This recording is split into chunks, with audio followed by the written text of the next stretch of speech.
Nós estamos construindo uma ideia assim do Senhor. O Senhor tem dado uma palavra, e eu vou ficar daquilo que eu tenho falado nesses dias. Eu tenho muita dificuldade de preparar um tema para um congresso. Às vezes eles me chamam para um congresso, me dão um tema, o tema, e eu arrebento com o tema, irmão. Porque eu sou fiel àquilo que eu estou recebendo do Senhor para aqueles dias. Eu não consigo me adequar a uma festa. Às vezes eu vou lá, eles me chamam para uma festa de aniversário da igreja, eu deixo o bolo cair. É uma luta. Mas eu quero ser fiel àquilo que o Senhor está falando nesses dias. Porque uma igreja que não entende a sua realidade presente, ela pode se tornar religiosa e preconceituosa, por ela não entender a forma que Deus se movimenta para esses dias. E nós precisamos entender. É uma frase que eu sempre uso. Embora eu sou bisneto de crente, meus bisavós eram presbiterianos, meus avós, meus pais ainda vivem, glória a Deus. E então eu sempre digo que o meu bisavô, ele é da cidade de Camboriú, foi a primeira ou a segunda família a se converter ao cristianismo. Não existia crente pentecostal, era crente só protestante. A palavra usada era protestante. E o meu bisavô, a família dele aceitou Jesus. E ele morreu logo, porque mataram ele com 48 anos. Ele foi assassinado. Então a gente meio que já tem sangue nos olhos, sabe? A gente meio que já tem sangue na corrente, pelo amor ao Evangelho. O meu bisavô, ele tinha uma fazenda. O meu avô, ele tinha uma chácara. O meu pai tinha uma horta e eu tenho um abridor de lata. E o meu filho tem um aplicativo do iFood. Ou seja, o fundamento nunca mudou, mas a movimentação vem mudando de gerações em gerações. O meu bisavô plantava para comer, o meu filho pede para comer. Às vezes ele está lá no CT, lá ele liga: pai, eu posso pedir um negócio aqui para mim comer? E aí ele pede o nosso cartão e eles entregam para ele comer.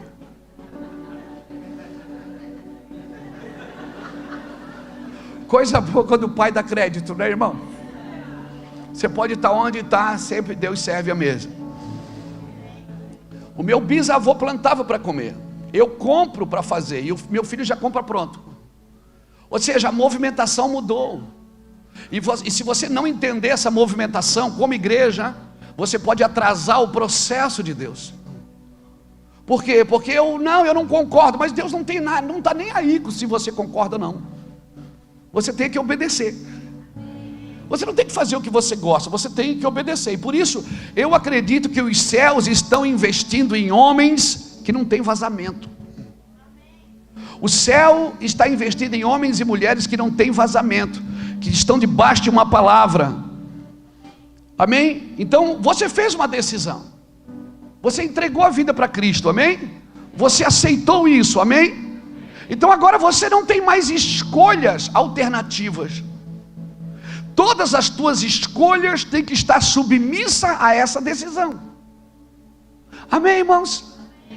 Tem que estar submissa. É engraçado que nós tivemos em Portugal agora, em março, foi março? Não, foi abril, né? Começo de abril. E em Portugal é assim, os irmãos são... Você chega no restaurante, pega o menu e diz assim: você tem a bife parmegiana? Ele olha e diz: está no menu. Eu digo: não. Então não tem, se tivesse estava no menu. Bem querido assim. Aí eu olho: legal. E eu disse: tá, qual é o melhor prato aqui? Todos.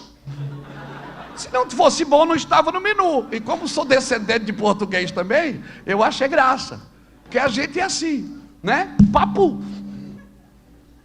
Então eu não vou pedir. Se eu entrei num restaurante, eu tenho que me submeter àquilo que está no menu. Eu fiz uma decisão: eu vou comer aqui. Eu vou comer aqui.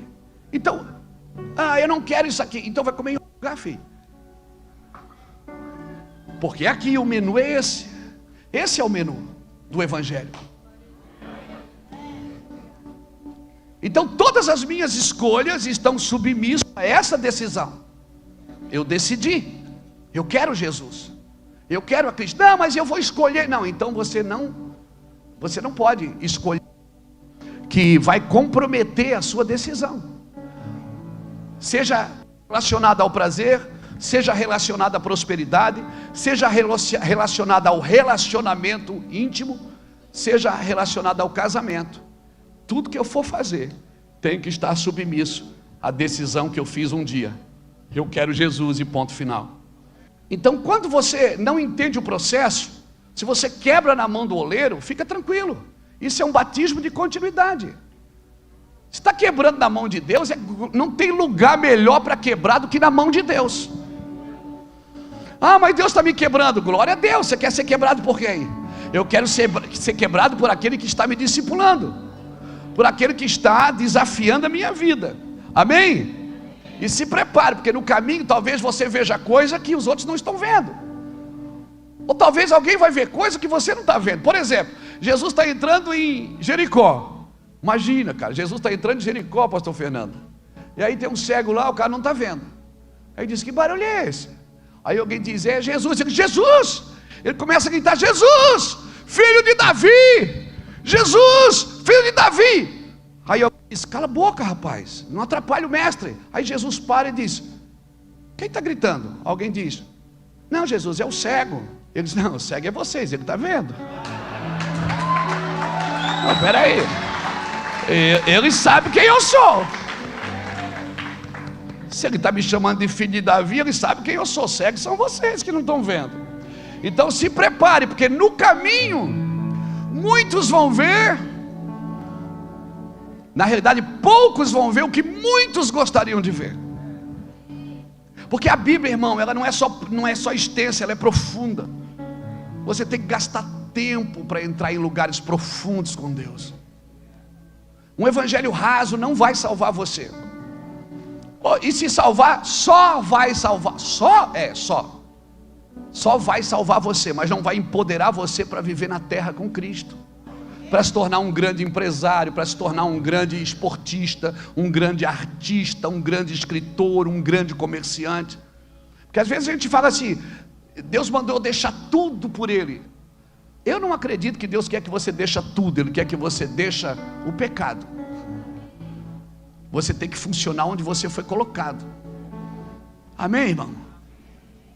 Você tem que funcionar onde você foi colocado. Então, guarde o seu coração.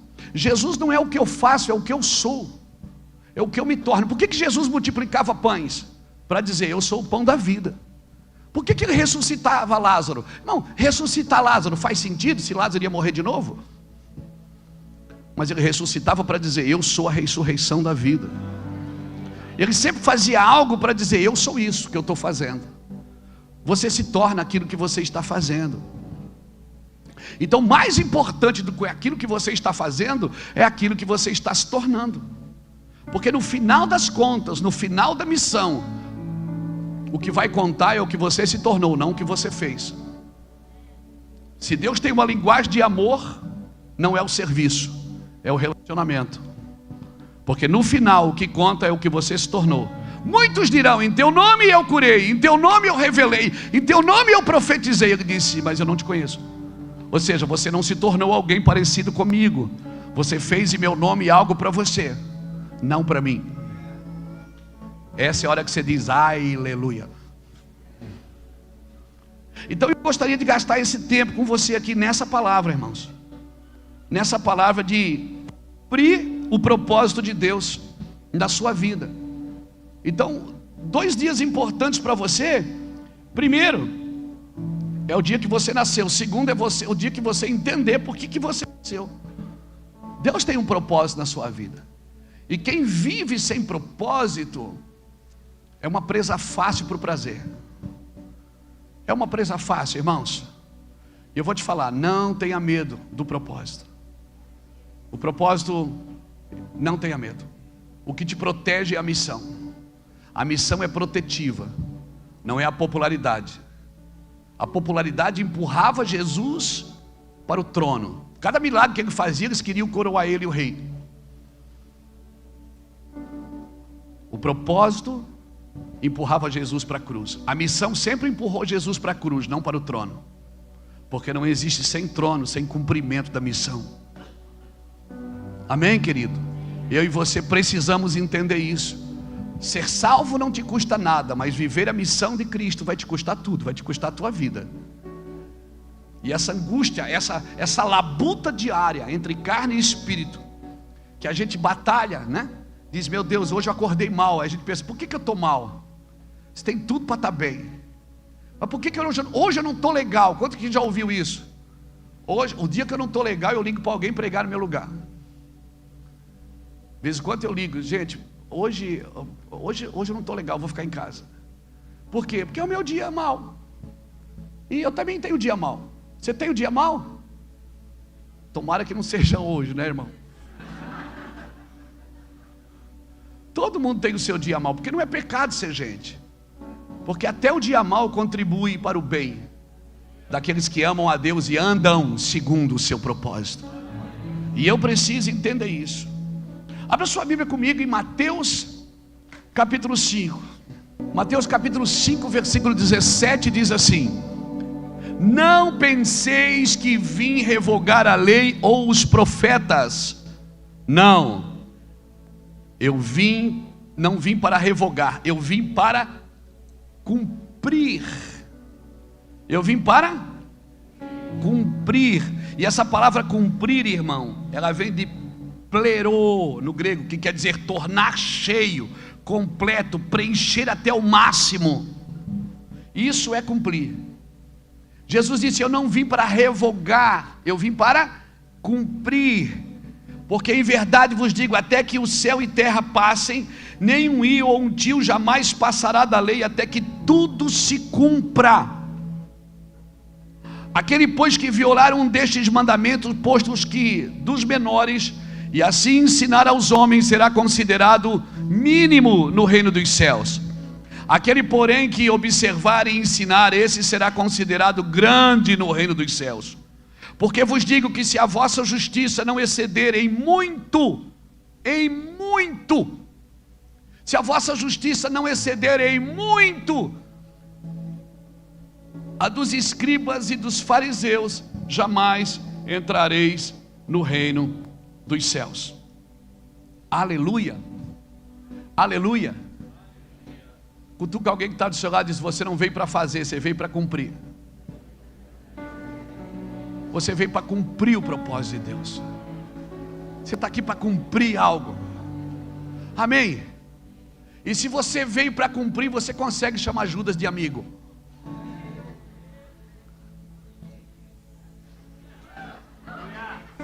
Lembrou do Judas agora, irmão? Eu percebi que no seu sorriso você lembrou de alguém agora mesmo. Quando você nasce para cumprir, você entende que todas as coisas cooperam para o bem dos que amam a Deus e andam segundo o seu propósito. Agora pasmem, uma pessoa quando perde um membro do corpo, um braço, uma perna, membros funcionais do corpo, principalmente os externos, o que é que ela faz? Ela põe uma prótese. E pasmem, a palavra prótese vem da palavra propósito. Ou seja, quando se perde o propósito, se põe uma prótese para continuar funcionando. E a prótese ela funciona, mas ela não está ligada na cabeça. Então tem muita coisa no corpo de Cristo que está funcionando, mas não está ligado na cabeça. Não tem o comando do céu.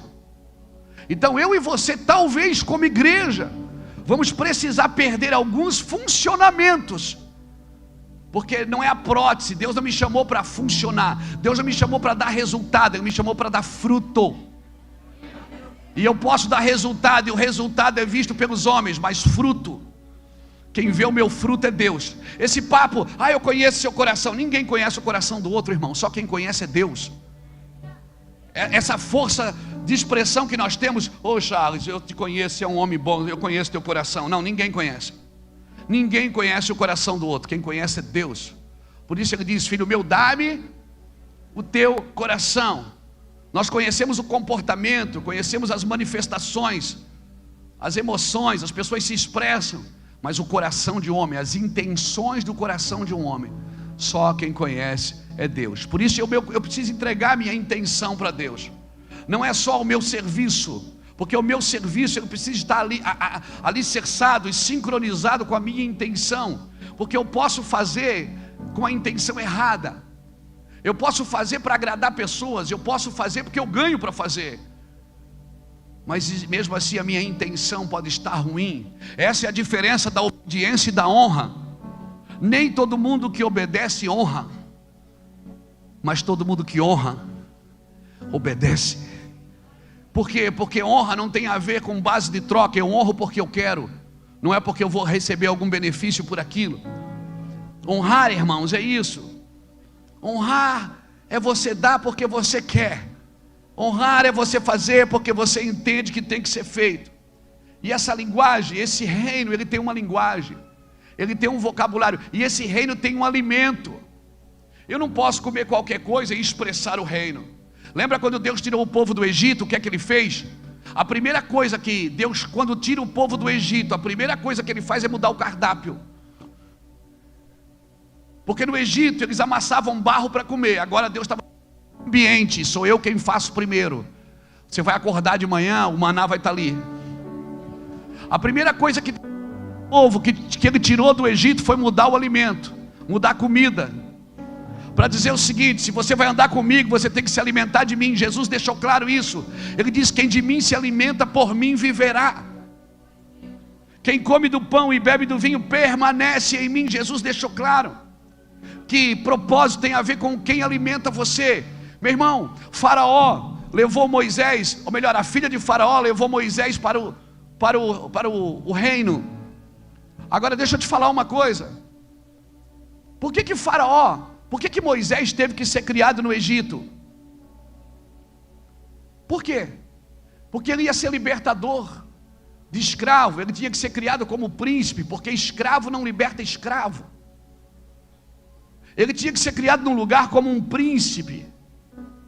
Agora veja bem, Faraó conseguiu dar um lugar de príncipe para Moisés. Mas quem alimentava Moisés, quem era? Joquebede. O alimento que Moisés comia ainda era o alimento do propósito. Então, querido, nós podemos andar no mundo, nós podemos ser comerciantes, industriais, esportistas, negociantes. Quem alimenta você? Da onde você come? No futuro, Moisés não foi um escravo, ele foi um príncipe. Por quê? Porque ele se alimentou debaixo da mulher que o gerou e o ministrou para que ele entrasse no seu propósito. Quem o alimentou lhe deu um propósito. Então eu e você nascemos para cumprir. Irmão, quem nasce para cumprir é diferente de quem nasce para fazer. Como assim? Porque enquanto eu não acho o meu propósito, eu fico fazendo um monte de coisas achando que Deus me chamou para fazer tudo isso. E aí eu vou me distraindo do propósito.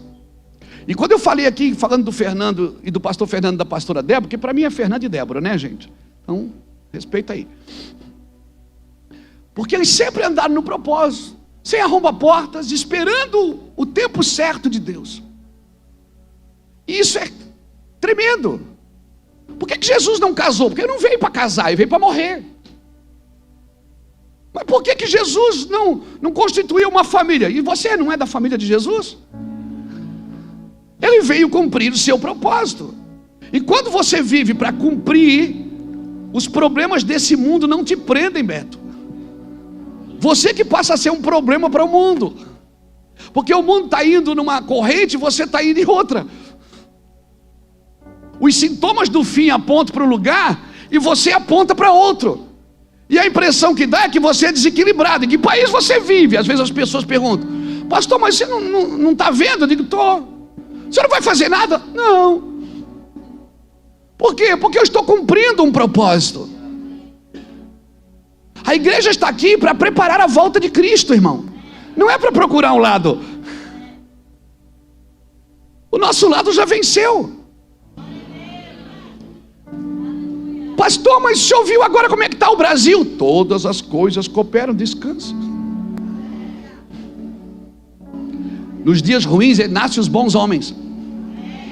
Nos dias do caos nascem os homens criativos, as mulheres criativas, as pessoas de ideias e atitudes nascem nos dias maus.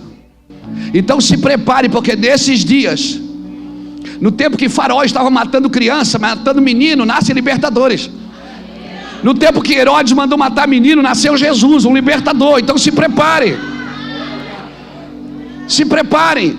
Pastor, mas 4 crianças foram mortas agora numa creche. E aí? Sinais, preste atenção nos sinais. Eu quero crer que de novo o meu Deus está levantando libertadores na terra. Eu não sei como. Você pode até me achar louco falar uma coisa dessa, mas eu sei que todos os sinais estão apontando. Vai nascer uma geração de libertadores no estado de Santa Catarina. Se preparem. Vai nascer uma geração de libertadores. Essas crianças que estão sentadas com Bíblias na mão aqui na frente. Vai nascer uma geração de libertadores. Se preparem. E aí o que é que acontece? Você olha para os dias ruins, aí você diz: criar filho nesses dias não dá. Porque você está olhando para os sintomas da realidade presente. Você não olha para a cruz.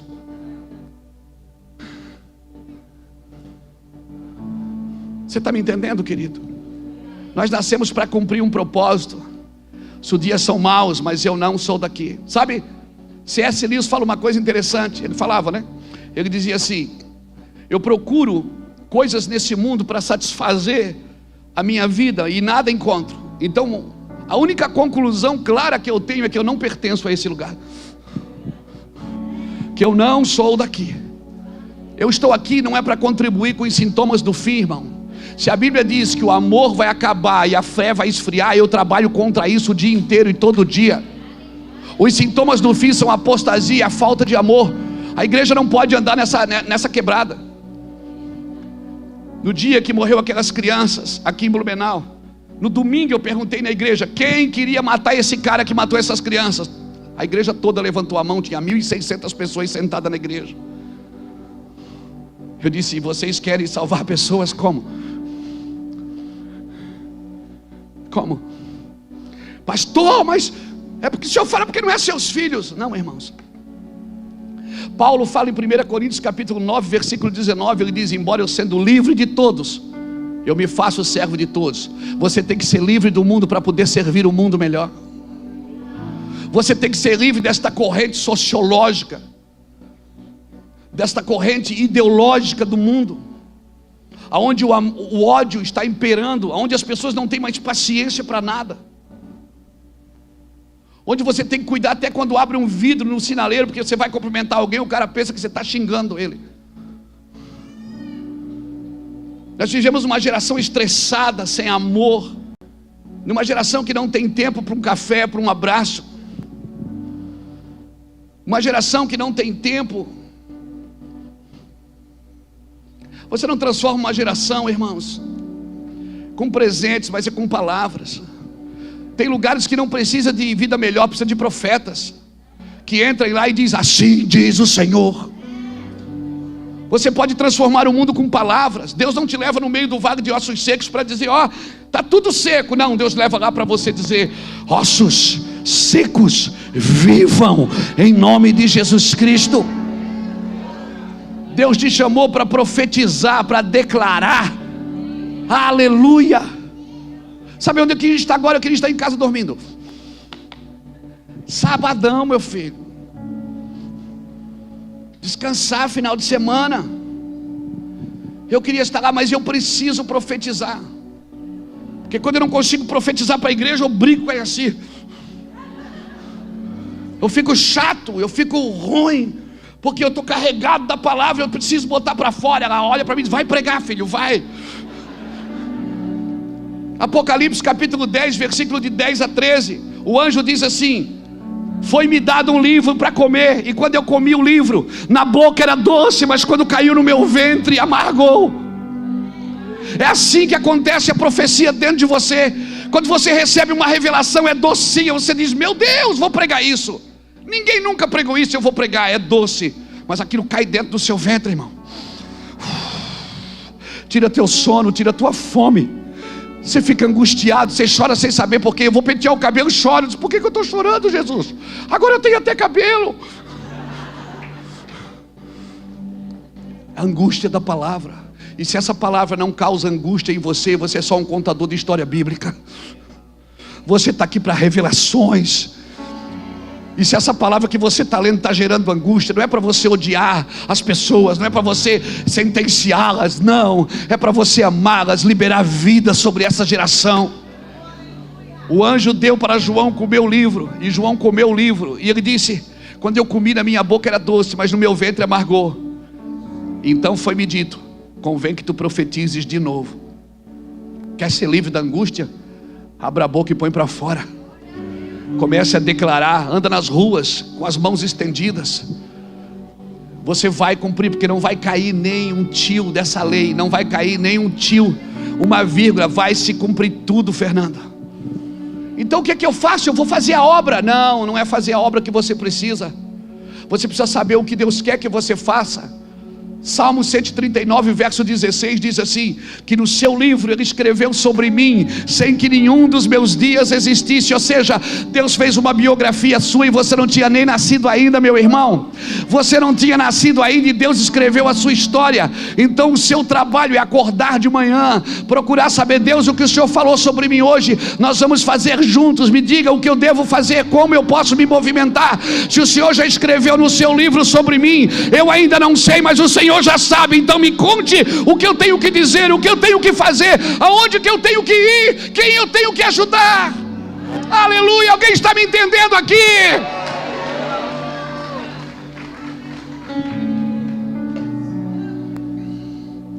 Talvez o que chamamos de problemas são ferramentas para eu me movimentar neste mundo. Você não pode chamar de problema aquilo que está te empurrando para a cruz. Talvez foi por isso que Jesus chamou Judas de amigo e Pedro de demônio. Porque Pedro queria impedi-lo de ir na cruz. Ele disse: para trás de mim, Satanás.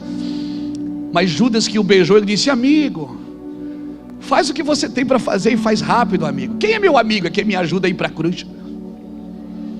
Quer me faça bem, quer me faça mal, está me empurrando para a cruz. A cruz é o meu propósito. Não existe ressurreição sem cruz. E quem está preso na cruz não está preso em mais nada, não está preso na ambição. Roma e Israel brigavam por Paulo. Roma dizia: Paulo é nosso escravo. Israel dizia: não, é nosso. E Paulo dizia: gente, chegaram tarde, eu sou escravo de Cristo. Ele me atraiu com cordas de amor. Eu sou escravo de Cristo. Eu não sou escravo da religião, de ideologias humanas. Se você é de Cristo, você não é de mais nada. E você vai entender que tudo que você faz contribui para aquilo que você foi chamado para fazer.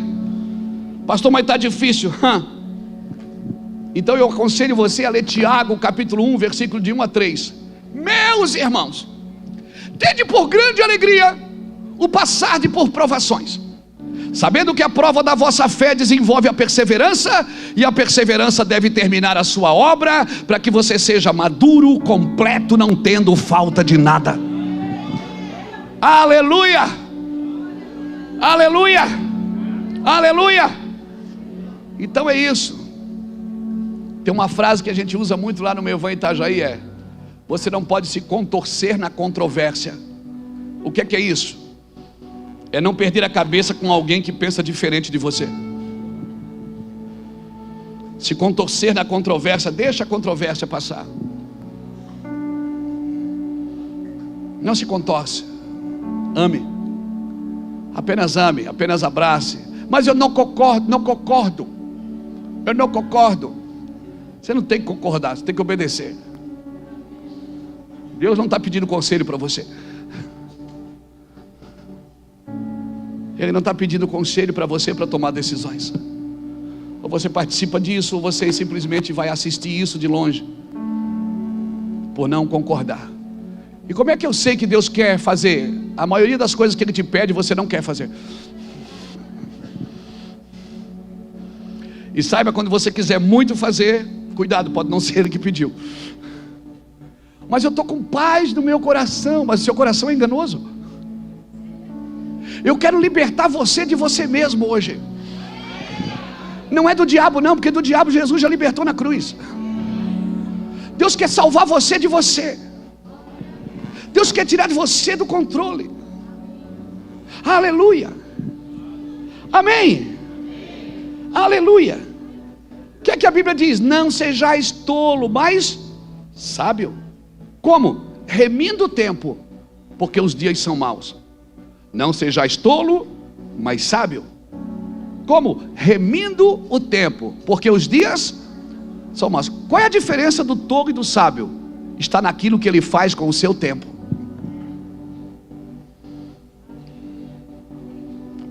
Vamos remir o tempo. Não sejais tolo. Ele está dizendo o seguinte: não perde tempo com coisa que não influi, não contribui, nem auxilia, nem conjuga, nem funciona, não influi para nada, não contribui para nada e não auxilia para nada, nem faz sentido. Talvez eu e você precisamos comprar uma agendinha para agendar coisas que nós precisamos parar de fazer, do que colocar mais coisas na carga. Talvez eu e você precisamos parar, irmãos.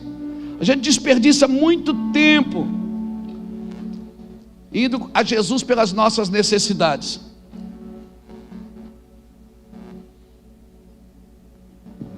E Ele diz que já conhece todas elas. Antes que a palavra chegue na nossa boca, Ele já sabe do que precisamos. Nós gastamos muito tempo na fila da bênção, quando nós deveríamos estar na fila do propósito. Nós ficamos na fila de misericórdia. Como é que está, irmão? Misericórdia. A misericórdia é um caminho para você voltar, para você andar, mas não é para você viver o resto da vida. A misericórdia é uma porta aberta, que está sempre esperando você para voltar. Mas, irmão, quem vive só na misericórdia, só, pastor, deixa eu ser claro, vive só na misericórdia porque perdeu o propósito de vista, irmãos. Você está me entendendo, irmãos?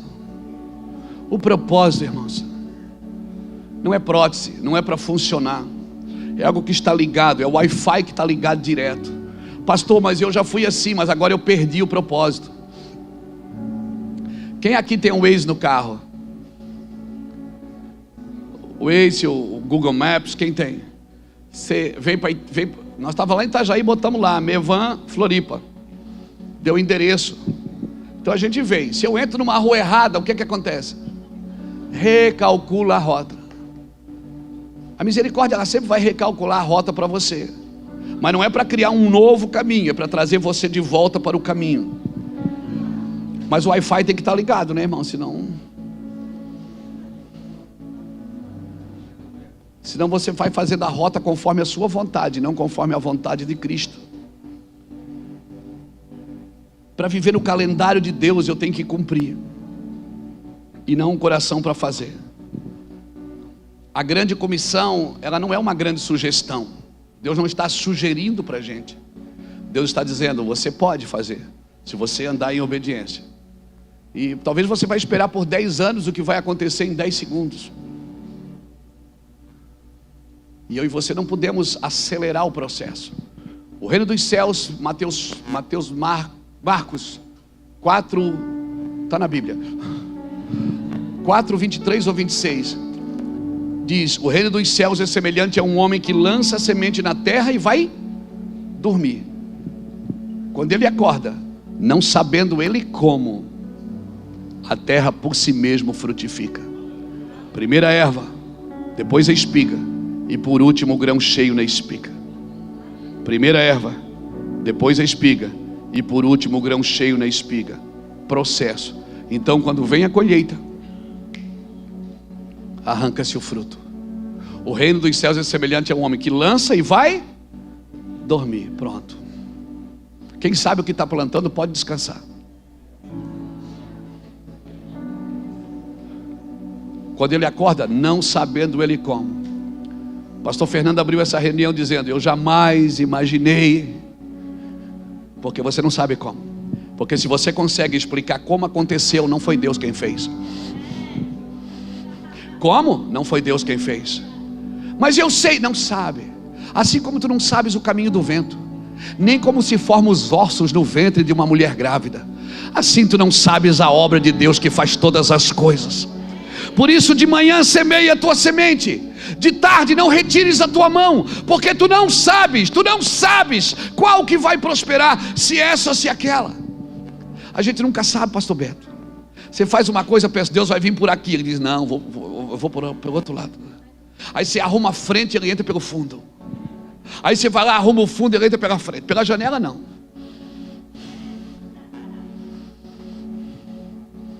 Você está me entendendo, querido? Então, já que você não sabe, relaxa. Confia no Senhor e faz o bem. Anda na terra e vive tranquilo. Vive para cumprir.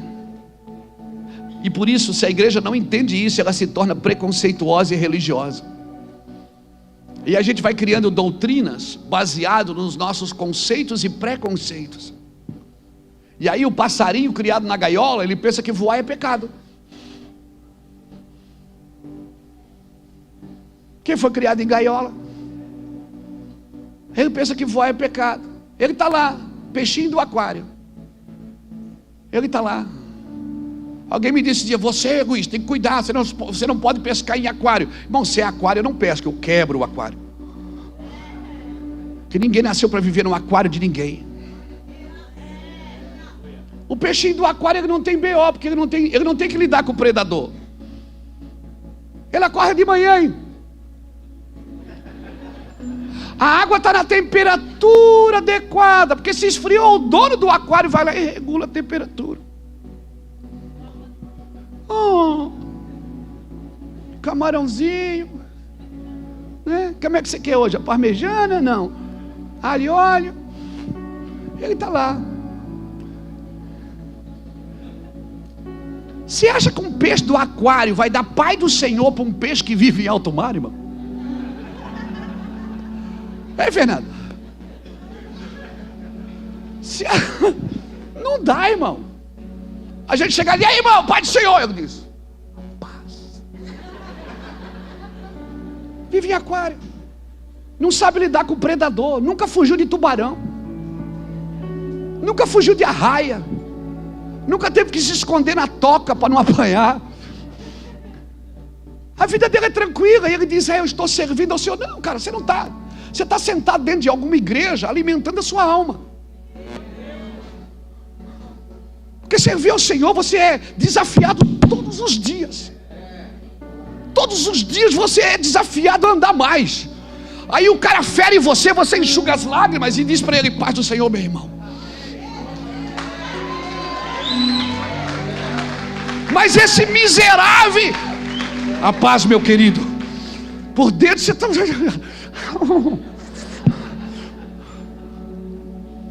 Mas tem gente que não, irmão, que prefere viver em aquário fugindo de relacionamentos. E por isso nunca são curados. São crentes feridos, crentes Nutella, que não sabe lidar com a dor, com a necessidade, com a dificuldade. Se ofende por qualquer palavra, se machuca por qualquer coisa. Não tem músculos espirituais. Qualquer coisinha fere. Não, irmão, você tem que apanhar. Você quer se tornar um homem segundo o coração de Deus? Uma mulher segundo o coração. Olha para Davi, quantas pessoas passaram na vida dele. Você viu quem passou pela vida de Davi já? Samuel é legal quando passa na nossa vida, que olha para a gente e diz, eu acredito no que você carrega. Esse cara é legal. Mas na sua vida vai passar Saul, que te chama de filho, mas está doido para enfiar a lança em você. Só que enquanto ele joga a lança em você, você toca a harpa para ele. Pega aí. Enquanto Saul queria matar Davi, Davi queria libertar Saul. Na vida de Davi passou quem também? Mical, sua esposa, que não concordava com nada que ele fazia. Nem a adoração que ele dava a Deus ela recebia. E ele está lá. Na vida dele passou Doeg. Sabe quem foi Doeg? Foi aquele que foi contar para Saul quando Davi comeu o pão da proposição. Saul foi lá e matou 85 sacerdotes. Davi até escreveu um salmo para ele, acho que é o Salmo 56. Porque te glorias da maldade, homem perverso. Passa leão, passa urso, passa gigante. Passa Simei, aquele cara que comeu na sua mesa e agora vive amaldiçoando você na internet. caluniando a sua vida. Está pegando aí? Você é um homem segundo o coração de Deus, irmãos. Vai passar muita coisa na sua vida. E você não pode se ofender. E quer saber? Um homem que não se ofende, ele é uma semente para a unidade. Ninguém mata quem já morreu, meu filho. E você não pode cumprir o propósito sem morrer. Você tem que morrer. Cutuca alguém que está do seu lado e diz: ou você morre ou Deus te mata.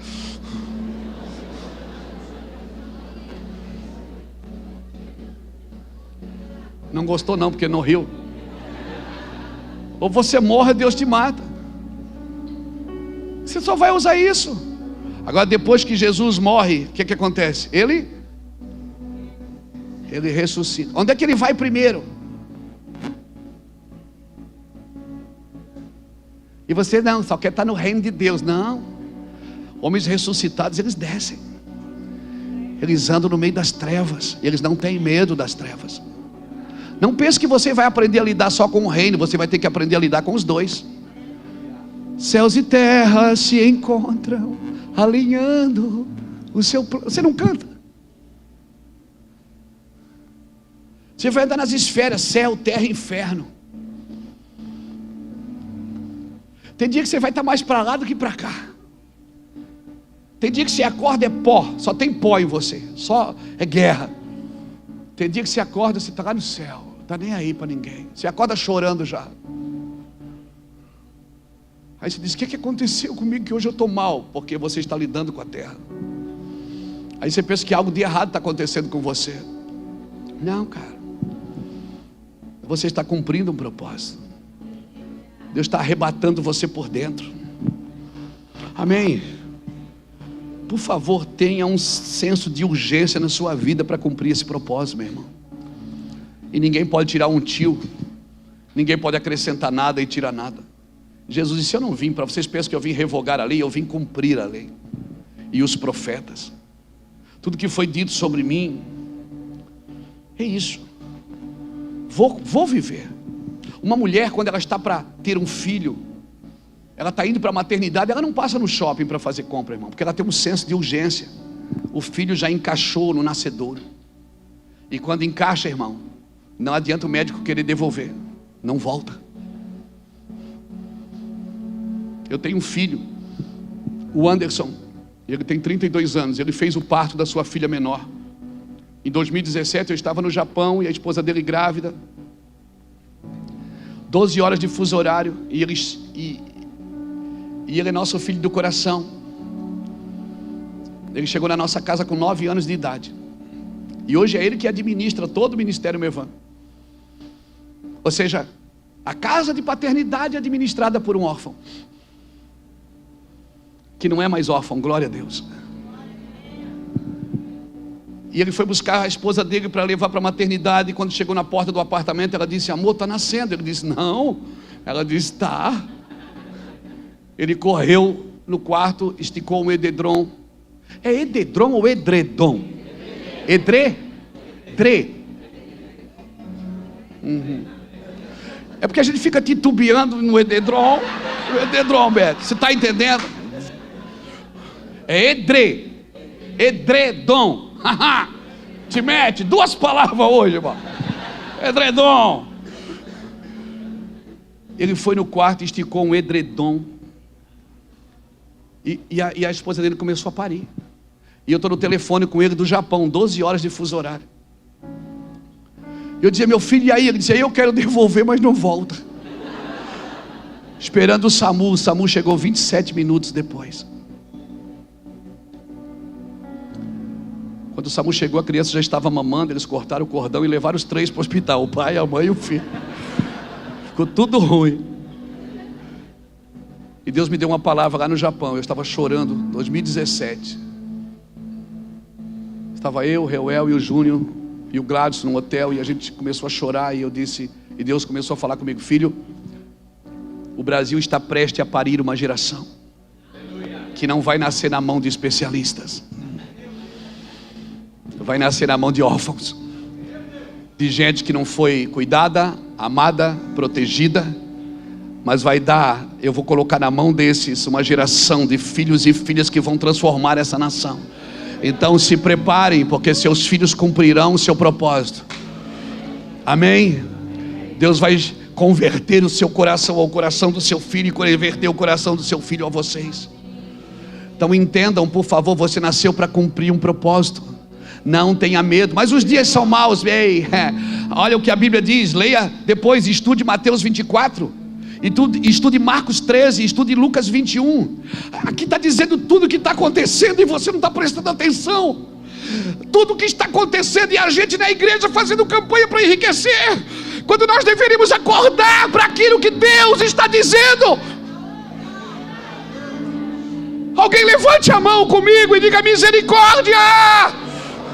Por favor, Jesus, abre os nossos olhos, como Bartimeu no caminho de Jericó, que aqui a gente possa ver Jesus passar, e não se entreter com o barulho da multidão, e não se entreter com o barulho da multidão. Ninguém vai me impedir de ver Jesus nesses dias.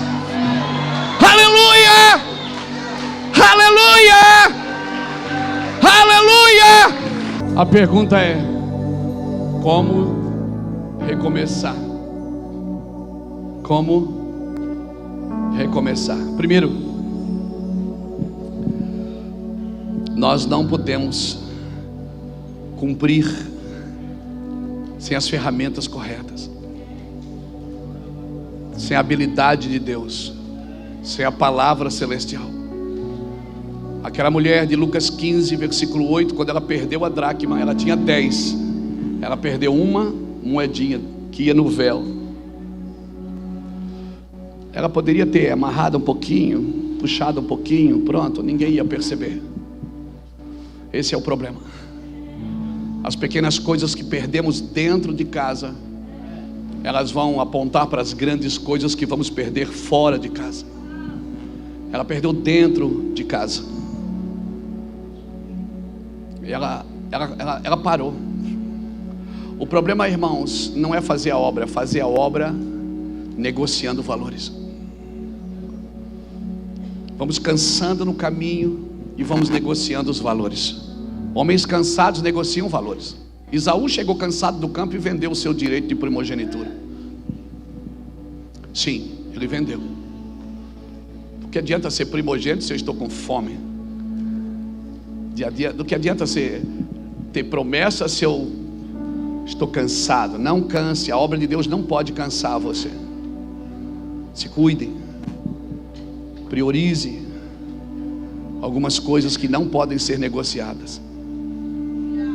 O sucesso no ministério não substitui o fracasso na família. Ele não substitui. Você vai estar sempre que está negociando agenda de aniversário, agenda disso, agenda daquilo, para poder compartilhar tudo na mesma mesa. Não existe vida secular para quem foi chamado para Deus. Não existe vida secular. Você é um homem espiritual em qualquer ambiente, com a família, com os amigos, com a igreja, com os negócios. Você é um homem espiritual. Não existe secularidade. Essa secularização grega trouxe para a igreja essa divisão. Você é um ser espiritual. Então, quando aquela mulher perdeu a dracma, ela parou. Simplesmente ela parou. Ela: não vou dançar mais assim. Eu vou atrás da dracma. Eu não vou mais tocar desse jeito. Então, como cumprir? Não dá para cumprir com a caixa de ferramentas sem as ferramentas adequadas. Aquela mulher perdeu a dracma. Sabe o que ela fez? Ela acendeu a luz. E o pior, quando você acende a luz, você não acha a dracma. Você vê que a casa está suja. Quando a gente vai para a igreja, a gente pensa: agora eu vou buscar Deus, porque a primeira relação que a gente tem com a luz é de ver a sujeira. E aí a gente desanima, porque, cara, a luz acendeu e eu não estou legal. Mas ela pegou a vassoura, entrou para dentro e não pediu ajuda não, viu? Ela só chamou as amigas para celebrar a vitória. Porque tem coisa que ninguém pode limpar para você. Tem coisa que é você que tem que dizer: cara, isso é comigo e Deus. Eu vou entrar no quarto, vou fechar minha porta e o Senhor vai fazer a obra.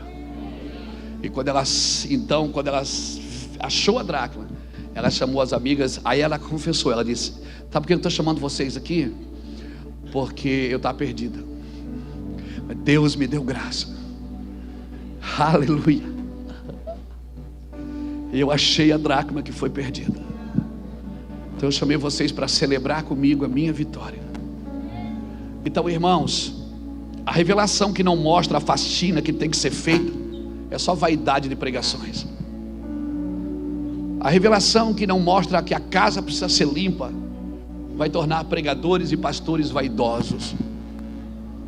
Vaidosos com o tamanho da sua igreja, com a decoração do seu templo, com o tanto de seguidores da mídia. Todo dia eu e você precisamos: Senhor, como cumprir? Porque para fazer eu não preciso nem de Deus. Eu consigo pregar hoje sem Deus. Consegue, pastor? Consigo. Eu tenho um iPad com mais de 5.000 mensagens. Eu tenho 35 livros escritos. Hoje eu consigo funcionar sem Deus. Mas quem aguenta? Quem aguenta? Dura uma semana, talvez meses, talvez um ano, 2 ou 3. Mas quem aguenta funcionar sem revelar e manifestar os céus? Eu e você não podemos cumprir sem Ele, porque só Ele pode dar o combustível para cumprir. Cumprir no sentido de prestar plena obediência, literalmente, levando até as últimas consequências. Isso é cumprir. Cumprir é quando você é levado até as últimas consequências para obedecer. Lembra quando Jesus chama Pedro e diz: Pedro, o diabo me pediu para peneirar você. E Jesus não diz: Pedro, eu vou levantar a campanha de oração, não. Ele disse: eu vou orar por você, para a tua fé não desfalecer. Jesus não disse que ia impedir o diabo. Ele disse: Pedro, fica tranquilo, o diabo vai te peneirar. E sabe o que a palavra peneirar significa? Ela vem da palavra no grego siniazo, que quer dizer prestar plena perseguição até as últimas consequências, quase ao estado de morte. É isso mesmo que você quer, servir ao Senhor? Porque se for para ser crente meia boca, pode ficar só sentado na igreja. Mas as exigências de Deus são para os íntimos. Quanto mais íntimo, mais exigente Deus vai ser com você. E não adianta você criar doutrina para os outros a partir da exigência de Deus para você, porque você tem que ser radical consigo e tolerante com os outros. Isso é cristianismo. Quando você é radical com você, mas você é tolerante com os outros. Não quando você é radical com os outros e tolerante consigo. Não quando você, com um mosquito, engole um camelo. Você viu o que ele falou aqui no verso 20? Se a sua justiça não sobressair a dos fariseus. Cara, isso é forte, pastor Fernando. O fariseu, irmão, você não sabe o que é um fariseu. Às vezes a gente acha: isso aí é um fariseu. Não, essa palavra populacha, ela está errada. Porque o fariseu, eles eram doutores da lei. Eles cumpriam a lei assim, minuciosamente. E o Senhor disse que a minha justiça tinha que sobressair a deles.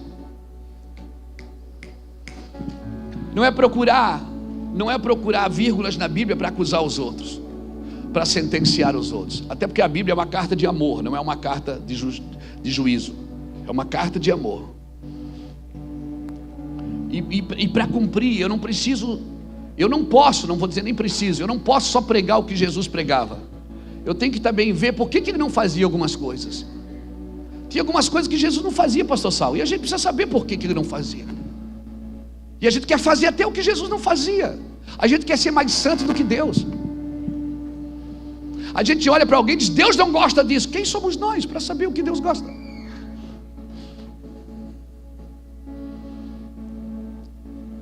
Nós criamos obstáculos para as pessoas serem salvas, que nem nós fomos salvos por eles.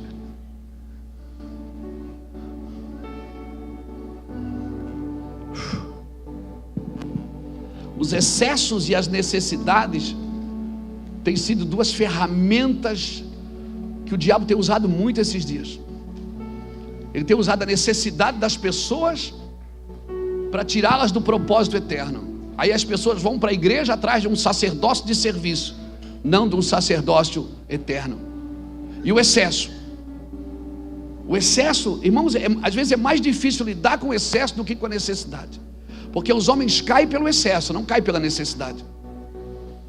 Pela necessidade se aprende, né? Você não precisa fazer escola para aprender a lidar com a necessidade, Deus vai te ensinar.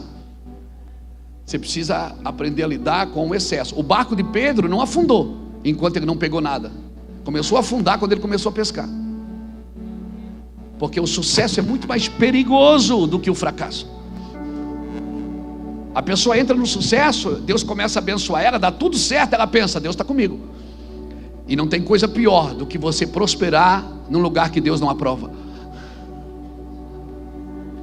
Não tem coisa pior do que dar certo na sua vida coisas que Deus não aprova. Porque a gente acha que está tendo, acha que Deus está abençoando. Nem sempre é assim, irmãos. Pedro não precisou de amigo, não precisou de ajuda quando ele não pescou nada. Ele mesmo lavou a rede sozinho. Mas à medida que ele foi pescando e o barco foi afundando, em Lucas capítulo 5, ele chamou os companheiros e disse: me ajudem aqui. Ele teve que dividir o peixe, teve que compartilhar do sucesso. Porque o sucesso, irmãos, quando Jesus está junto, o sucesso ele só chega até a beira da praia. Dali para frente é outra vida. Então eu vou dizer de novo, tem lugares que não precisam de ajuda. Tem lugares que não precisam de cesta básicas, precisam de profetas. Tem a cesta básica, mas até que chegue um profeta que põe a mão na pessoa e diga: assim diz o Senhor. Nós não somos assistencialistas, nós somos profetas. Vamos servir, vamos alimentar as pessoas, mas vamos tirar elas desse buraco que elas mesmas entraram pela palavra que foi liberada para elas. Amém, irmãos? Ações sem profecias para dirigir essas ações se tornam ações confusas. Eu vou repetir: ações sem profecias para dirigir essas ações se tornam orações confusas, ou ações confusas. E a pior coisa que tem é você estar com Jesus e não saber o que está acontecendo. Jesus entra no meio de dois homens do caminho de Emaús e eles estavam perdidos, eles estavam frustrados. Por quê? O que é frustração? É você esperar um resultado que não veio. E por que não veio? Porque você calculou do seu jeito, com a sua calculadora humanista, e não com a sentença celestial da profecia. Vai se cumprir, irmão, mas do jeito de Deus, não do nosso jeito. Amém? O Brasil mudou de governo, mudou de um monte de coisa, e a gente temos nossas expectativas ainda em Brasília. Irmãos, as nossas expectativas é no céu. Amém? É claro, comungamos aonde está a família impera, comungamos aonde a educação impera, comungamos aonde o patriotismo impera. Glória a Deus por tudo isso. E é claro, nós temos uma ideia. Agora, a minha expectativa não está em outro lugar, irmãos. A minha expectativa está que um novo governo vai ser estabelecido, que a estátua vai cair, que uma pedra que foi cortada sem a ajuda de mão de homem vai dar um dia no pé dessa estátua chamada governo humanista, e um novo governo que não terá fim será estabelecido, que um dia todo joelho se dobrará e toda língua confessará que Jesus Cristo é o Senhor. Nenhum império dessa terra vai parar o reino de Deus, o reino que está por vir. Então, por favor, não se comporte como se alguma coisa tivesse perdido. E agora, Deus, essa coisa, Deus toma o controle. Essa oração é redundante. Deus nunca perdeu o controle. Deus está com pressa. Essa oração não serve, porque Deus não tem pressa. Pressa é defeito de quem está atrasado, e Deus não está atrasado. Deus está na hora certa, no dia certo, fazendo a coisa certa. Mas pastor, tudo que está aí agora foi nós que escolhemos, foi os homens que escolheram. Irmãos, os homens nunca escolheram bem.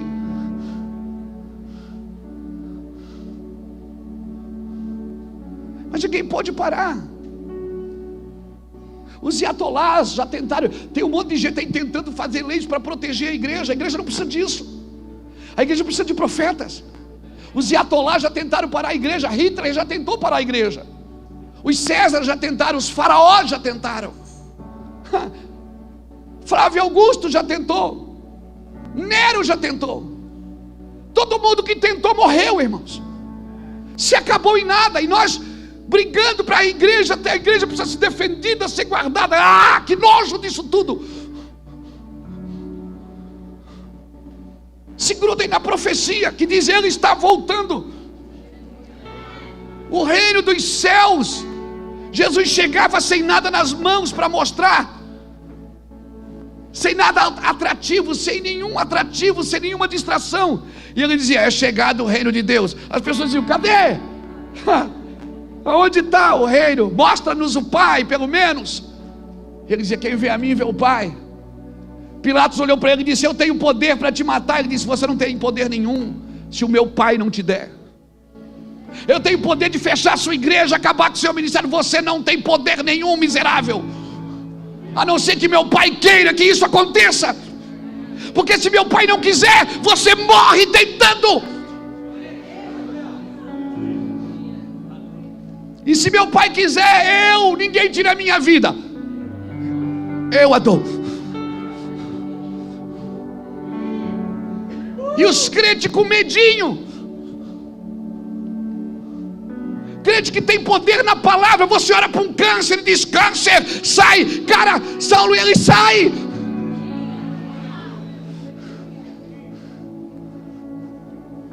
Você ora para um paralítico, eu já vi isso, e dizer: anda, e ele anda. Nós já fomos em cidades que não chovia mais de 3, 4 anos, e choveu naquela noite para 3 meses. Temos o poder da palavra. Deus criou tudo pela palavra. Ele disse: haja e ouve. E o sol ele só fez no 4º dia, e já havia luz no 1º. Porque quem traz luz não é o sol, é a palavra. Ele disse: haja luz, e houve luz no 1º dia. E o sol ele só fez no 4º. Eu não ando debaixo do sistema do sol. O sistema do sol é canseiro e enfado. Eu ando debaixo da luz que diz: assim diz o Senhor, eu sou a luz do mundo. Eu sou a luz do mundo. Jesus disse: eu sou a luz do mundo. Acenda a luz no seu lar, acenda a luz na sua empresa, acenda a luz no seu casamento, acenda a luz no seu relacionamento. Está falindo? Acende a luz. Está morrendo? Acende a luz, que ainda que morra, nunca morrerá.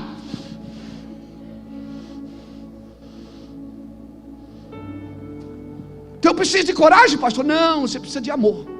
Não é de coragem que você precisa para viver nesse mundo, é de muito amor. Porque o amor é corajoso.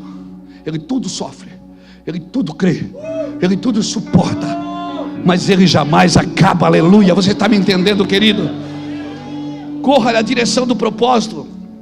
Por favor, corra na direção do propósito. E Jesus nasceu em Belém da Judeia, para que se cumprisse o que fora dito pelos profetas. E foi morar em Nazaré, para que se cumprisse o que fora dito. E depois, quando foi com maior idade, foi morar em Sidom, em Cafarnaum, junto ao mar da Galileia, para que se cumprisse o que fora dito. Jesus andava em cima da palavra, da profecia.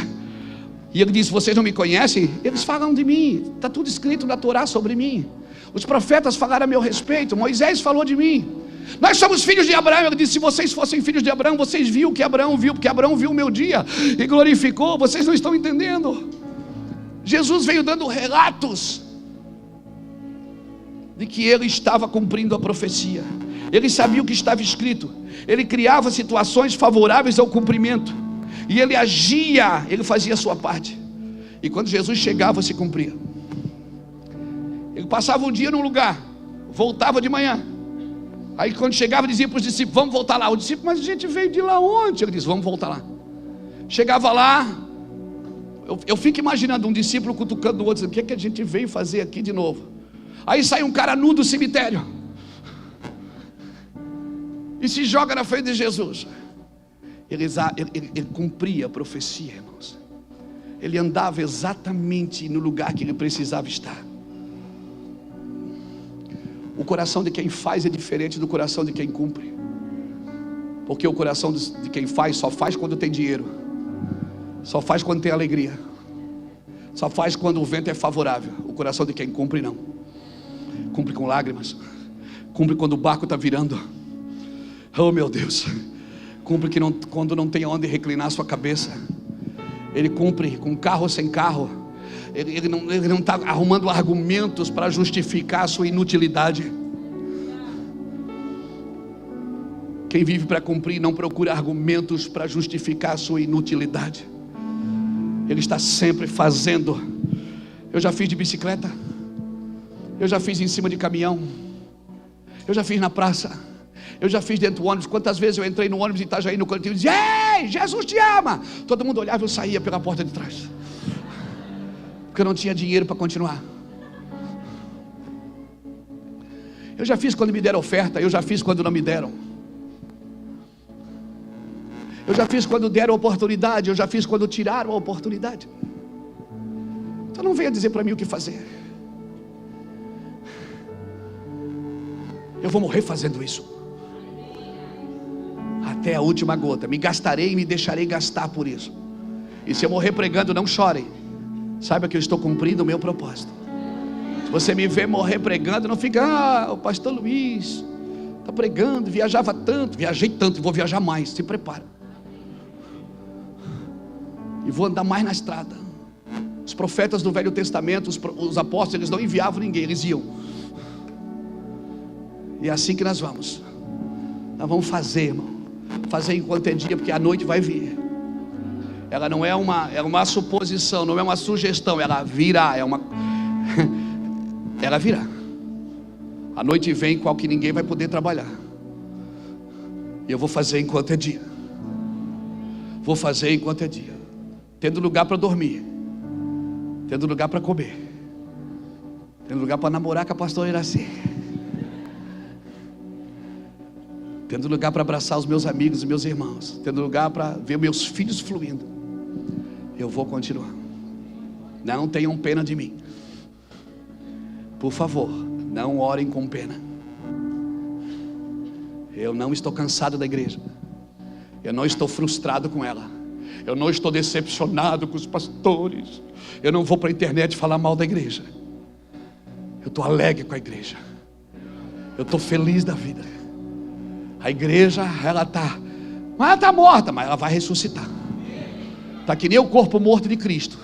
Eu estou como José de Arimateia. Eu vou lavar o corpo, eu vou perfumar o corpo, eu vou envolver o corpo no lençol de linho, porque eu tenho certeza que ele vai ressuscitar. E quando ele ressuscitar, ele vai estar lavado, cheiroso e justificado pela obra da cruz. Por favor, cumpra o seu propósito. Ah, pastor, mas é uma luta. Meu irmão, se eu não estivesse lutando aqui, eu estava lutando em outro lugar. De repente eu podia ser um pedreiro, um servente de pedreiro, um pintor, um motorista de caminhão. Eu já fui.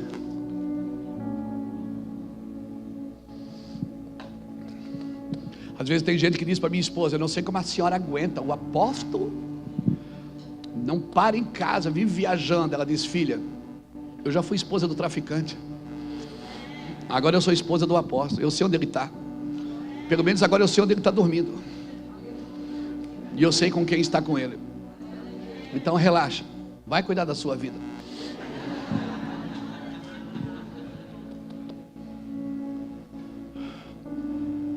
Se a obra de Deus está te cansando, e te frustrando, e te depreciando, e te deixando depressivo, não é a obra de Deus que você está fazendo. Porque a bênção do Senhor enriquece e não acrescenta. Eu tenho mais do que eu preciso. Eu tenho mais tênis do que eu posso usar. Eu tenho mais relógio que meus braços. Eu tenho mais carro do que cabe na minha garagem. Eu tenho tempo. Eu tenho mais sabedoria do que eu aprendi numa sala de aula. Cara, você precisa entender o que eu estou tentando te dizer. Eu também nunca imaginei tudo isso, Fernando. Eu nunca imaginei tudo isso. Como ficar em casa assistindo televisão? Como? Me explica. Como ficar em casa desfrutando da vida? Não existe vida sem Jesus. Esse é o meu hobby, esse é o meu lugar. Quando a unção passa por aqui e toca você, essa é a minha vida. É ver você chorando, estribuchando no chão, rindo, 10 minutos depois chorando, e rindo e chorando de novo, e dizendo: pastor, que palavra mudou minha vida, e eu nem sei lembrar o que eu disse. Por favor, você nasceu para cumprir. Eu vim aqui dizer para você que tudo que você vai ser, vai ter e vai fazer já está com você. Eu vim aqui dizer que você não vai ser feliz juntando dinheiro, não vai ser feliz juntando coisas, não vai ser feliz falando mal dos outros, não vai ser feliz atacando quem está prosperando. Você vai ser feliz entrando no lugar que Deus te chamou para entrar. Mas pastor, só estão me perseguindo. Ei, José, depois leia Gênesis 45, eu vou terminar aqui. Gênesis 45, versículo de 1 a 8.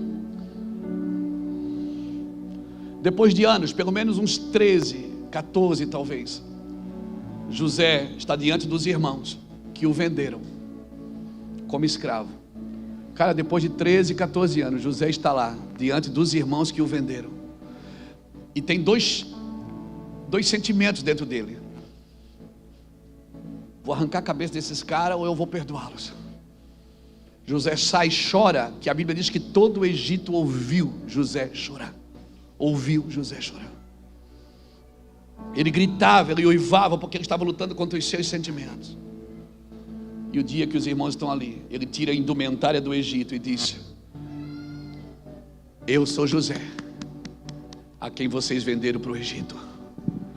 Mas fique tranquilo, não foi vocês que me venderam, foi Deus que me trouxe na frente para guardar vocês com vida. Por isso já não, fique tranquilo, eu estou no propósito de Deus, eu estou no calendário de Deus.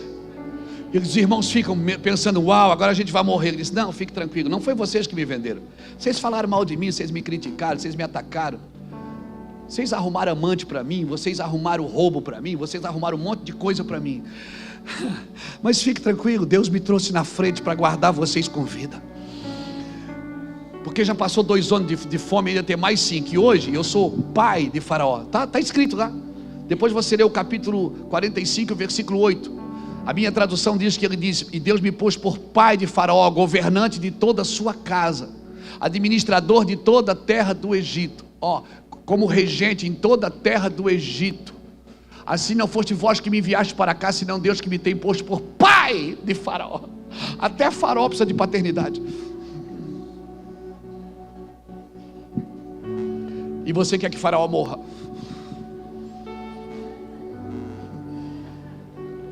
Lembrou de Faraó agora?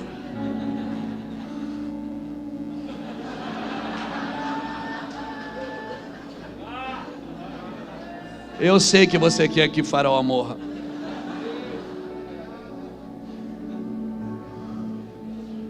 Aí você diz: pastor, o senhor é de esquerda? Não, eu sou do alto, irmão. Não tem lugar que eu me encaixe nessa terra. Eu sou do alto, eu estou aqui para salvar todos, porque tudo vai se cumprir. E Ele não quer que nenhum dos pequeninos se perca. Eu não estou procurando um lugar legal para encaixar a minha igreja. Eu estou vivendo de uma maneira que o mundo a qual eu pertenço venha e se manifeste aqui nessa terra. Você nasceu para cumprir. Você quer matar Faraó e Deus quer te pôr para o pai de Faraó. E aí, como é que faz?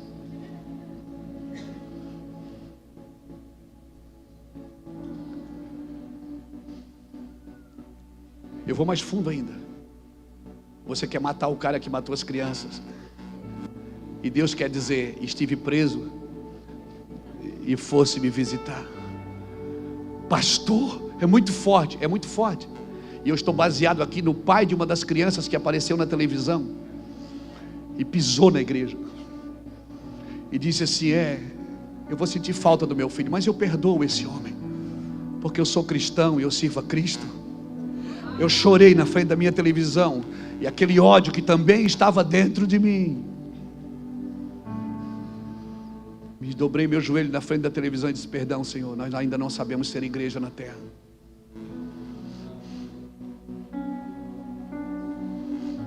É porque nós não temos noção de vida eterna. Nós estamos ajustando a vida para viver bem aqui. Eu quero dizer, aquelas crianças são salvas, elas vão viver a eternidade. Se tem alguém que não está salvo ainda,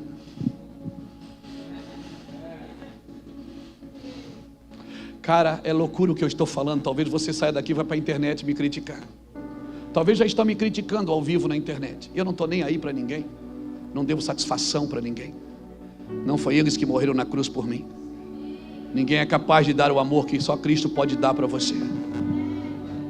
E eu me esforço para tê-lo. Como diz Paulo, não digo que eu já tenha alcançado, mas uma coisa eu faço: eu esqueço das coisas que para trás ficam e avanço para aquelas que estão diante de mim. Eu prossigo para alcançar aquilo porque fui alcançado por Cristo. Mais do que músicos, nós somos profetas. Mais do que pregadores, nós somos profetas. Nós podemos derrubar demônios com os nossos instrumentos. Nós podemos derrubar principados com as nossas ministrações. Entendo o que eu estou falando, irmão. Eu estou sentindo um peso de glória aqui tão forte. Não estou falando isso para encher você, não, com chavões de pregadores. Não é isso. Deus sabe o que eu estou falando aqui. Eu sei que eu sou sentenciado por tudo que eu libero. Eu sei que eu também tenho que provar as minhas palavras. Mas José é um homem que eu admiro, porque ele entendeu o passado. Ele disse: sabe por que eu sofri? Eu sofri porque Deus me trouxe na frente para guardar vocês com vida. Foi por causa disso que eu sofri. Aí José, no capítulo 50, no versículo 24, José profetiza. Ele diz assim: ó, o passado já está resolvido, a gente já resolveu. Eu já sei que foi Deus que me trouxe. Aí no presente ele diz assim: ó, eu vou morrer, mas Deus certamente vos tirará daqui. E quando Deus tirar, não deixa eu aqui não, leva meus ossos juntos. Na hora de sair do Egito, todo mundo saiu com prata e ouro, menos Moisés. Moisés pegou o caixão de José, botou nas costas. Todo mundo estava grudado no que o Egito podia dar. Moisés estava grudado na profecia. Deus vos visitará, Deus vos visitará, Deus vos visitará. Pronto. Lá em Josué capítulo 24, quando chega em Siquém, eles enterram os ossos de José em Siquém, a terra que Jacó tinha comprado dos filhos de Siquém. José é enterrado ali. Depois você lê Mateus 27, versículos 52 e diante. Quando Jesus suspirou na cruz e disse: está consumado.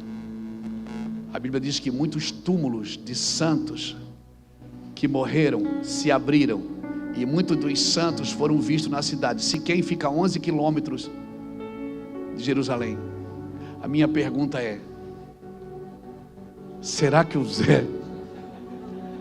Eu não posso garantir isso, mas um homem geracional que vive para cumprir a profecia, o seu passado está resolvido, o seu presente faz sentido e o seu futuro está garantido.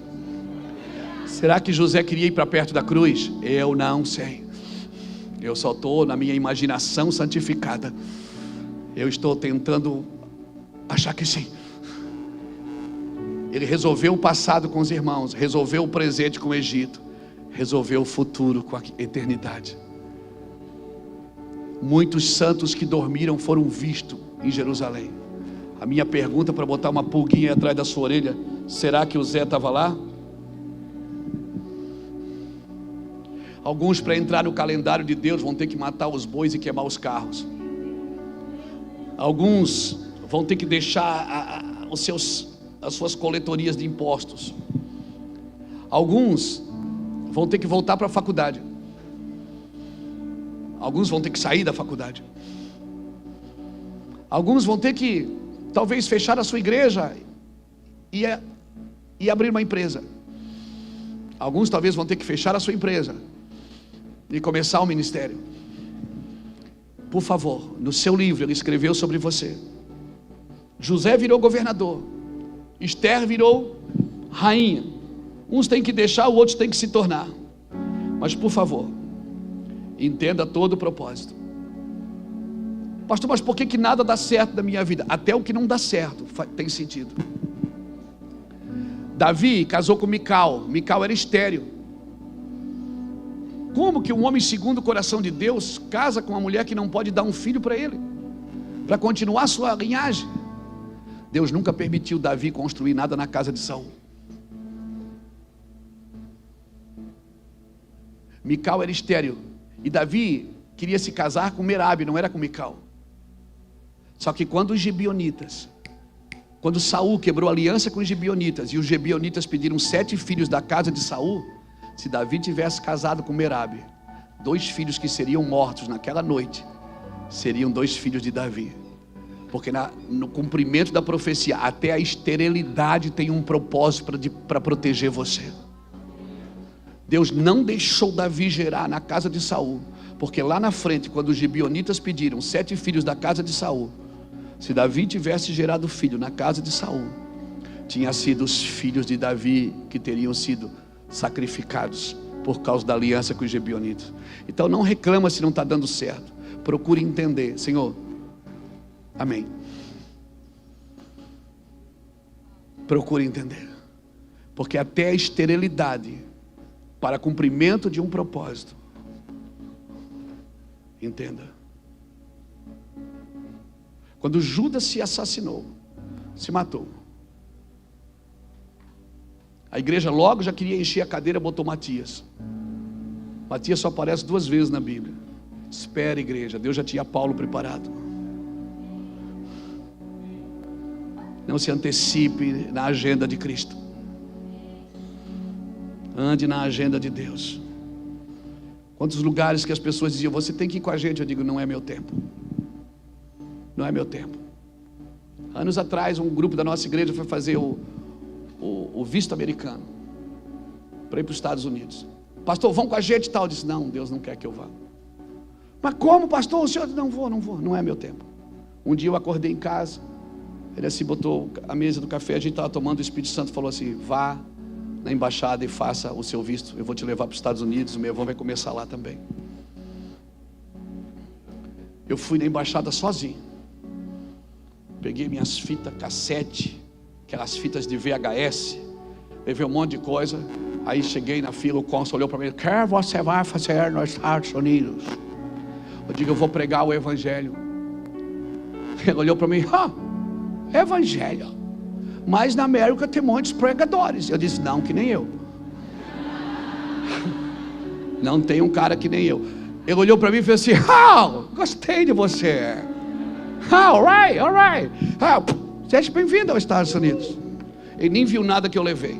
Eu vim para casa chorando e o Senhor disse, agora você vai fazer isso e aquilo. Aí eu pensei, Deus quer que eu vou embora. Vamos falar inglês, que português nós já subimos. Aí fui. Fomos lá, começamos o ministério. Várias igrejas ligadas a nós. 2015, 2016. E assim, vamos, os irmãos viram casa para nós, carro, já estava tudo pronto. Pegamos eu e Iraci, compramos uma passagem, eu, Iraci e Samuel, para ficar 40 dias, fazer todo o trâmite, colocar o Samuel ia jogar futebol, para ver se ele jogava futebol, ganhava uma bolsa lá e tal, e fomos isso e aquilo e tal, foi bênção pra caramba, e tal, dentro do avião, botei o somzinho, lá no cruzeiro, lá no alto, onde Deus gosta. O Espírito Santo falou assim, quem mandou você vir morar nos Estados Unidos? Eu disse, não. Ora mandara. Quando você não sabe o que falar, fala em línguas, irmão. Chora candarala. Comecei a chorar. O Espírito Santo assim, se você vier, eu vou te abençoar. Vou te dar casa, vou te dar carro. Você é meu, eu vou te abençoar. Mas se você ficar no Brasil, eu vou te levantar como uma voz. Vocês vão andar de canto a canto pelo Brasil inteiro. Você vai despertar pastores de todas as nações. O mundo virá aqui em Itajaí, Luiz, para te ouvir. Eu comecei a chorar, irmãos. Aí Iraci acordou e disse, que foi, amor? Eu disse, Deus está falando comigo aqui. Ela disse, para a gente voltar, né? Eu digo, Trocamos a passagem, irmão. Era para ficar 40 dias, ficamos uma semana, uma fortuna, passagem desgraçada de cara, por desobediência. E nós voltamos para casa com aquele sinal de derrota. Aí o povo começa, mas Deus não falou. Ô irmão, esses irmãos, não, a gente não precisa deles. A gente não precisa desses irmãos para lembrar de coisa que Deus não disse e a gente diz. Pastor, mas Deus não tinha falado contigo. Eu disse, não era Deus, irmão, foi o Satanás que falou, o diabo.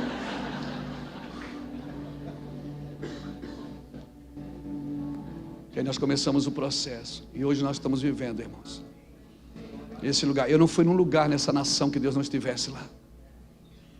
Nos mais de 50 países que nós fomos começar pregando o Evangelho, em mais de 27 nações que o meu irmão plantou igreja, eu nunca estive num lugar que Deus não estivesse lá.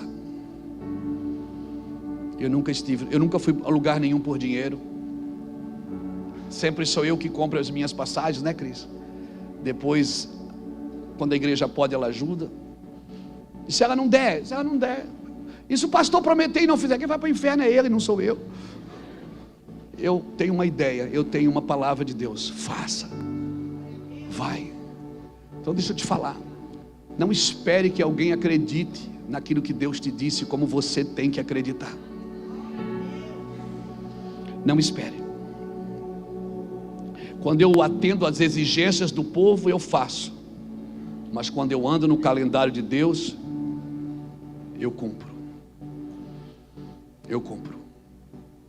Então se prepare, o mundo precisa de pai. O faraó precisa de pai. Os homens bons e os homens maus precisam de pai. A minha pergunta é, a Bíblia diz que muitos pela fé venceram a força do fogo, e outros pela fé morreram queimados em fogueira. Eu pergunto, quem tinha mais fé?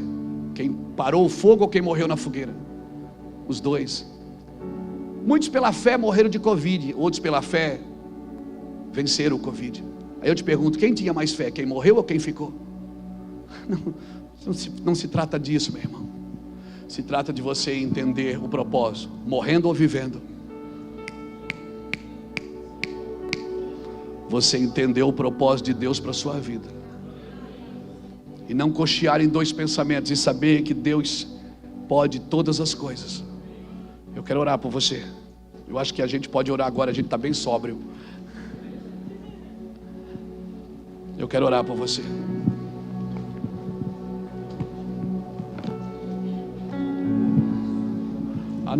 À noite nós continuamos sobre esse cumprimento. Quem nasceu para cumprir, quem nasceu para fazer.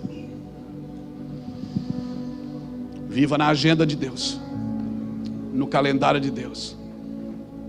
E no calendário de Deus,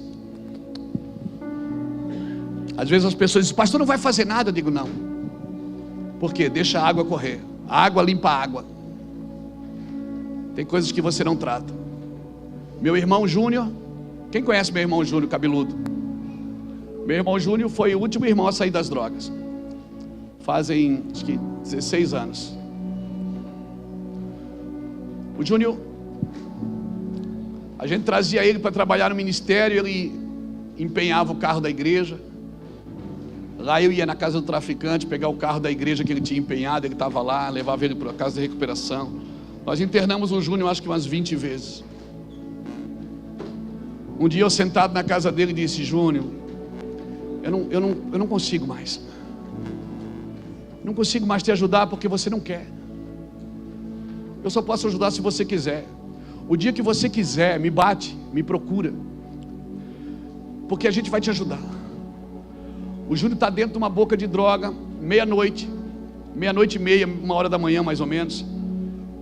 Ele entrou numa construção para fumar crack. Pegou uma lata, botou o crack, olhou para o lado, tinha 2 prostitutas brigando por causa de uma pedra que tinha caído não sei aonde. Olhou para o outro, tinha um cara noiado, com um colchão na mão. Ele pegou a latinha do crack. Quando ele foi acender, ele já estava drogado. O Espírito Santo gritou dentro dele, Júnior, aqui não é o seu lugar. Júnior, eu tenho algo para você. Ele olhou para ver quem estava falando com ele e não tinha ninguém falando com ele. Ele soltou a lata, jogou o isqueiro no chão e saiu correndo. Foi para casa, chorou copiosamente a noite inteira. De manhã ligou para o Ulisses e para mim. Foi para a casa de recuperação, ficou 1 ano e 2 meses. Depois nós fomos para a igreja, ele arrumava, ajudava a limpar as cadeiras, ajudava a... É o irmão do pastor presidente. O Júnior hoje está lá no Nordeste, irmão. Líder de uma base missionária no sertão do Nordeste. Os americanos vêm para lá de 6 em 6 meses, passam tempo lá com o Júnior, sentam numa roda para ouvir o Júnior falar. O Júnior é um dos caras mais devotos a Deus que eu conheço. Não é porque é meu irmão. Um cara que por 5 anos ele comia a cada 2 dias. Ele entendeu que Deus tinha um propósito para ele e para os seus filhos. Todos os seus filhos envolvidos no ministério, todos trabalham envolvidos no ministério.